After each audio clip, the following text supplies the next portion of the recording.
Hey y'all, so it's been about a month since I did a vlog. I didn't really get back on to explain what happened after the last video of me talking about how I didn't trust God and realizing that I didn't trust God. But basically I just poured my heart out to God, and he just showed me that, you know, all my trust was in myself, and I didn't really give that to him. And the reason why I was so scared and I was so frightened is because I had an idol of control over my life, and it was just scary to think about moving. So that's been a month, and I'm still here in Florida, which is crazy.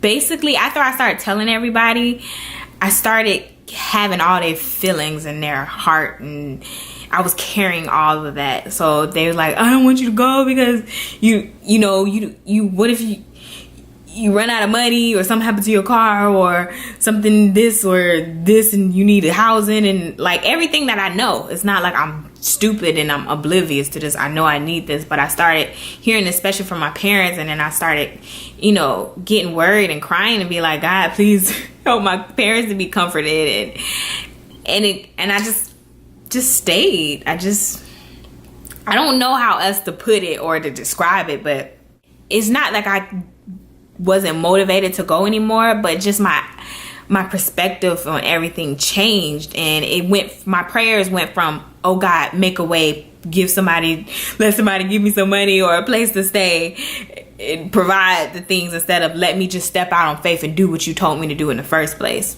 So last week, God had kind of been explaining to me and telling me to trust him like a child. And so, you know, I started doing this thing where I wake up in the morning and be like, okay, God, what do you want me to do today? Instead of having my list, because I'm a big planner. I plan out my whole day. And I'm like, okay, God, what do you want me to do today? And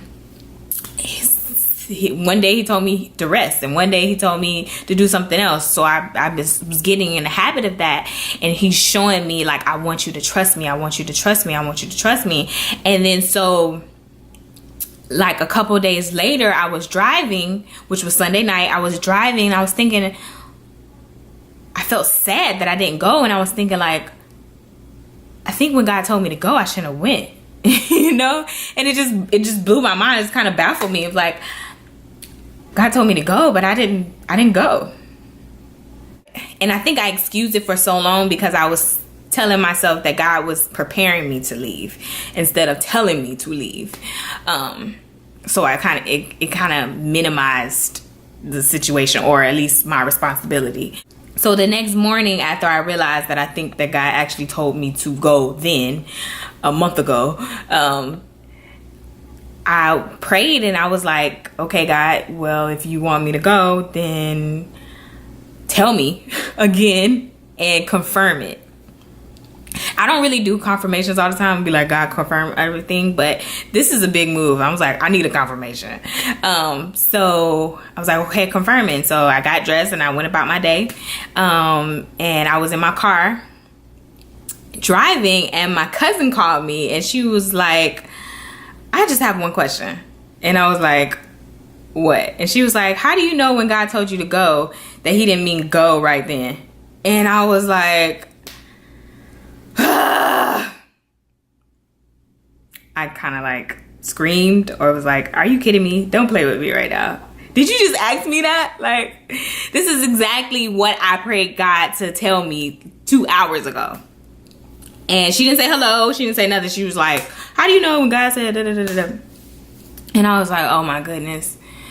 And my heart just dropped because it sank. And I was like, oh my goodness. Now that I done got my confirmation, and now I know that I'm gonna have to move. So I just went to the park and I prayed about it, and I was like, okay, God, what do you want me to do? And I heard Monday. So again, so basically I'm going to be leaving Monday. Today is Friday. I'll be leaving in 3 days with $500. I have like $500 to the period, like to the dot. I have $500 to leave. And so I was debating on whether driving or flying when I did an Excel spreadsheet, because like I said, I'm a planner.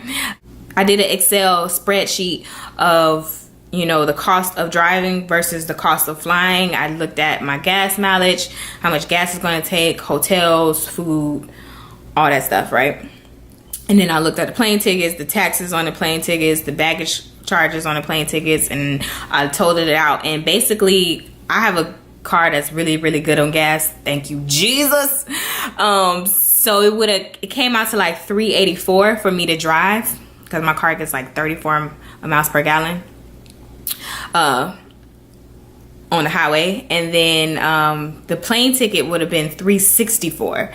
And I feel more comfortable at least having my car there for, you know, transportation wise, and plan B, like if I need to like sleep in my car, because I'm about that life right now.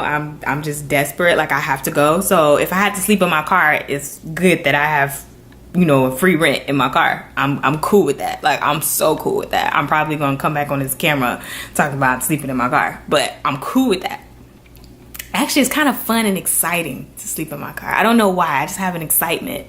It's very, very weird, but I do have an excitement. We'll see after I sleep in it for a while.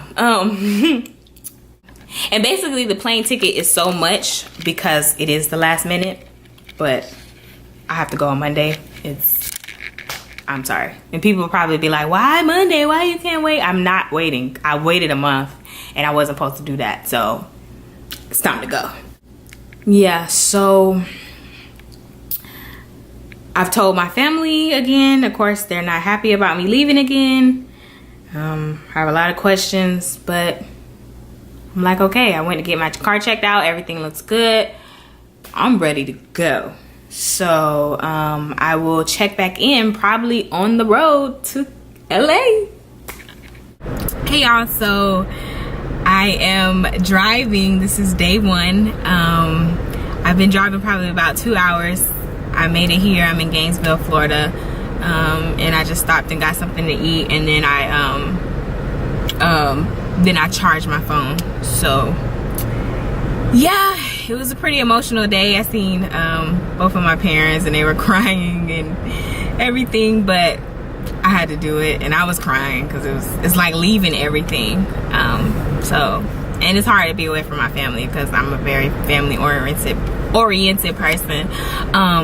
But great thing, remember last time I got on, I said I'm going to California with $500. I don't know how to make it. I planned on sleeping in my car a few nights. I was like, I cannot spend no money on hotel because I barely have enough to afford a place to stay when I got there.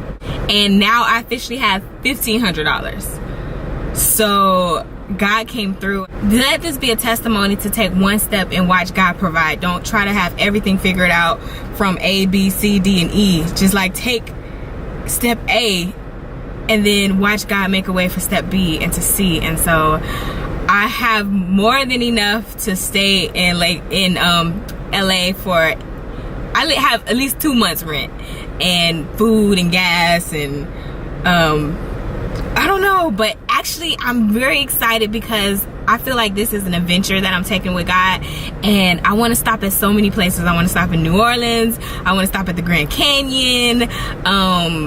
Maybe even, my dad said from the Grand Canyon it's close to Las Vegas, so I may go to Las Vegas. I don't know what I'm about to get into, but I'm just so excited, and I want to take y'all with me for the journey. And so this is an adventure, and let's see what happens. Bye.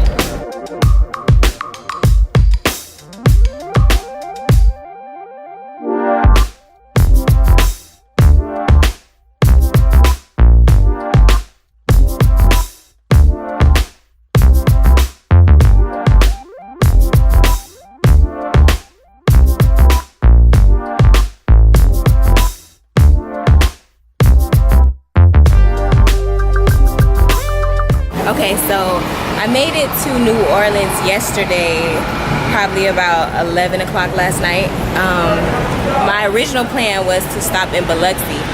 I wanted to stop in Biloxi, Mississippi, Junction, Texas, and Tucson, Arizona. That was gonna be my 3 stops. But my dad reminded me that I have a cousin in New Orleans, so I was like, okay, I'm gonna drive the extra hour and I'm gonna go to New Orleans. So I made it to made it to New Orleans, and I did not have to pay for a hotel, and I did not have to sleep in my car. So I'm just excited. Even though now I have a little bit more money that I didn't have to sleep in my car, I'm still trying to save every dime that I have. I'm basically penny pitching because, you know, who knows. So I don't know, like every day there seems to be like a blessing on top of a blessing. I went and got groceries, and I had like a little gift card, and I only had to pay like 6 cents for some groceries to eat with on the road. And like every point of the way, like I've been met with a miracle, with blessings. So I'm just excited. Like my cousin took me down here in Bourbon Street and French Quarter. And so, I don't know, I'm just, it's a wonderful day. So, I'm probably going to drive about 9 or 10 hours today, and then try to stop in Junction, Texas, get some rest, and then go to the Grand Canyon. Hey y'all, so right now, as you can see, I am on Bourbon Street, and after I leave here, I'm probably going to get some vegan gumbo. So, I don't know, that sounds exciting. So, I'll take y'all with me.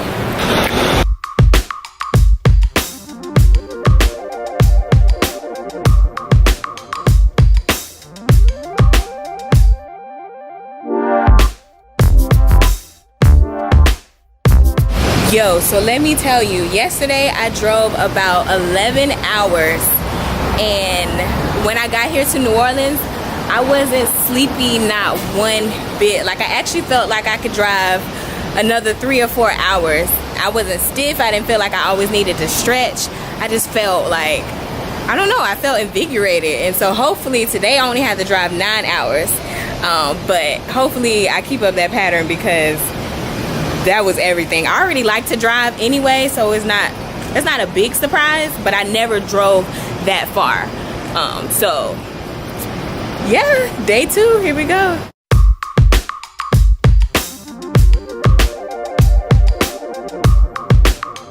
But today, this little piece off the front of my tire, day 3, and I have another hotel room. Now I'm officially in New Mexico.